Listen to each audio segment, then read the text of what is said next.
नमस्कार दोस्तों, स्वागत है आपका हमारे चैनल पे।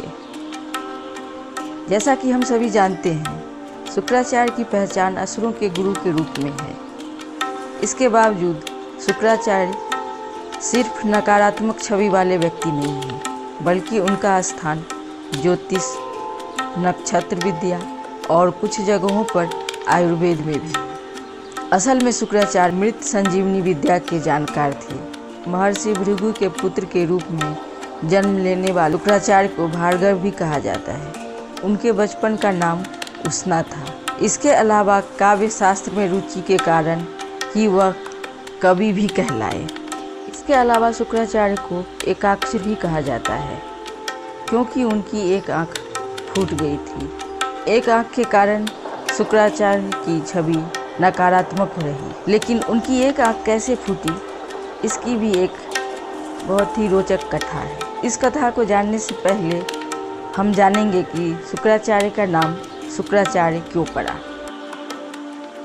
दोस्तों, इससे पहले कि हम वीडियो में आगे बढ़ें, तो अगर अब मेरे इस चैनल पे आप नए हैं तो चैनल को लाइक, सब्सक्राइब और शेयर करना ना भूलें।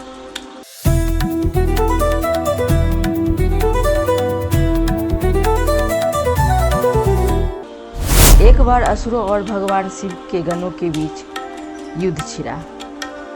नंदी शिव सेना के सेनापति थे। वह भगवान शिव के पास सहायता के लिए गए। जब भगवान शिव को संजीवनी मंत्र की दुरुपयोग के बारे में पता चला, जो कि शुक्राचार्य कर रहे थे, तो उन्होंने शुक्राचार्य को निगल लिया और उन्हें अपने पेट के अंदर रख लिया।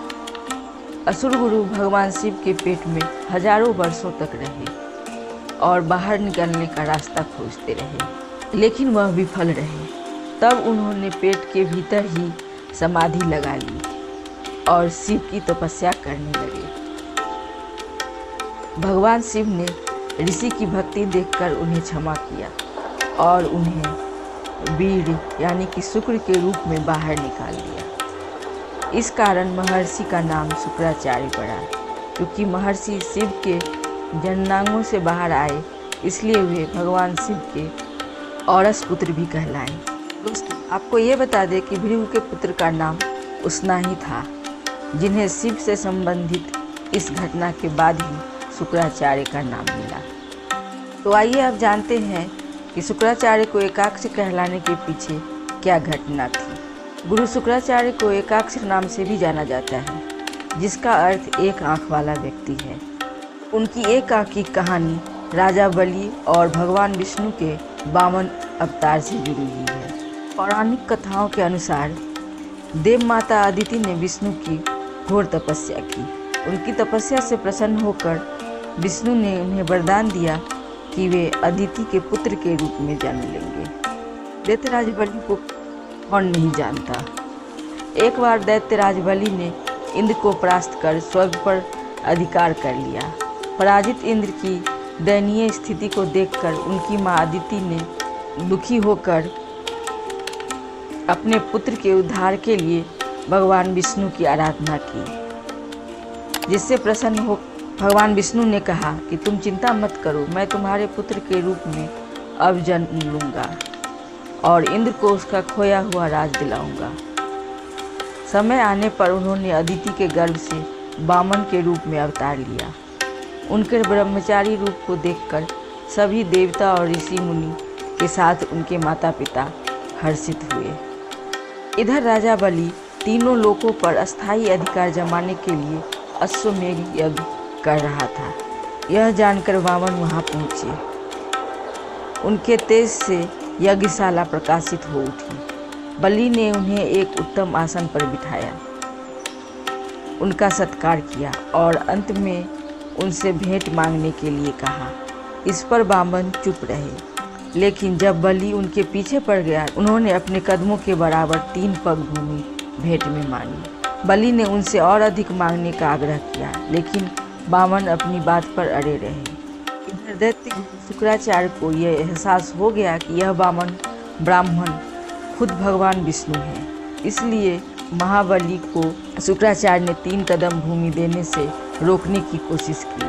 जब बलि ऋषि शुक्राचार्य की बात को नहीं समझ पाए, तब ऋषि सूक्ष्म रूप में परिवर्तित हो गए और कमंडल के नलिका में जाकर बैठ गए, ताकि बलि जिस कमंडल के पानी से संकल्प लेगा उस पानी को निकलने से रोक सके। भगवान वामन ने शुक्राचार्य की इस नीति को समझ लिया, इसलिए वामन, जो कि श्री हरि विष्णु के ही अवतार थे, उन्होंने पात्र के मुंह में एक तिनका डाल दिया और शुक्राचार्य की आंख में चुभो दिया। तिनका चुभने के दर्द से शुक्राचार्य बाहर आ गए, जिसके कारण पानी बाहर आ गया और महाबली के दान का संकल्प पूरा हुआ। तब वामन बने भगवान विष्णु ने बलि से 3 पग दान में मांग लिया। संकल्प पूरा होते ही वामन का आकार बढ़ने लगा और वे वामन से विराट हो गए। उन्होंने एक पग से पृथ्वी और दूसरे पग से स्वर्ग को नाप लिया। तीसरे पग को वो कहाँ रखते? तब बलि ने अपना मस्तक आगे कर दिया। वह बोला, प्रभु, संपत्ति का स्वामी भी संपत्ति से बड़ा होता है, इसलिए तीसरा पग आप मेरे मस्तक पे रख दे। सब कुछ गवा चुके बलि को अपने वचन से न फिरते देख वामन प्रसन्न हो गए और बाद में उसे पाताल का अधिपति बना दिया और देवताओं को उनके भय से मुक्ति दिलाई। धन्यवाद। तो दोस्तों, कमेंट करके ज़रूर बताएं कि भगवान वामन और अदिति का क्या रिश्ता था।